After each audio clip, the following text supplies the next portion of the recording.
chance he would get the death sentence in the States. Here, this is a joke! Thank you! Howls of anger and disbelief outside the courtroom. There's no excuse for child abuse. The system must be changed. The sentencing has just been heard, and as you can see outside the courtroom here, people are emotional and they are angry. People here say justice has not been served. I'm sick to be classed as a British citizen. Our system sucks. It's rotten.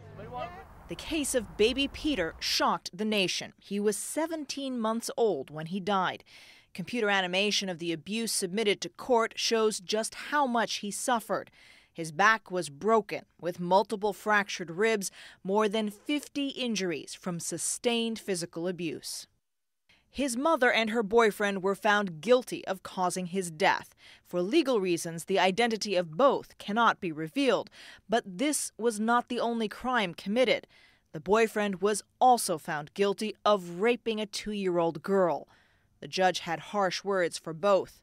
He called the mother, quote, manipulative and self-centered, saying, "I reject the suggestion that you were blind to what was happening in that house or that you were naive." She will serve a minimum of 5 years in prison.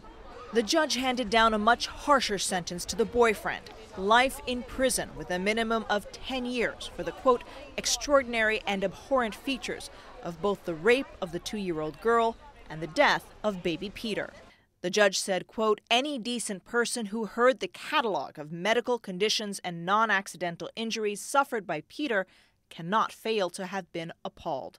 Witnesses say both the mother and her boyfriend showed no emotion when the sentence was read out. The sentencing brings the criminal case to a close, but what of the social workers and doctors that failed to stop the abuse?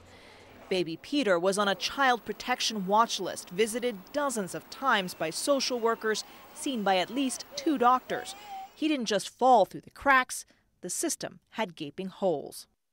Sharon Shoesmith, the head of the local children's services who initially denied responsibility, was sacked, but she is appealing the decision. The social worker in charge of baby Peter's case was also fired, and the doctor that last saw baby Peter failing to diagnose his broken back and fractured ribs was also dismissed, no longer able to practice medicine without supervision. But a government review released today says more needs to be done. What this report now says, the report I ordered, is that this death should have been prevented, could have been prevented.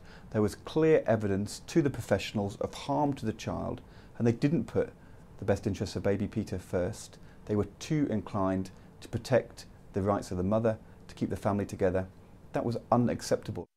An admission that baby Peter was failed, not just by his mother and her boyfriend, but by the very system charged with protecting him.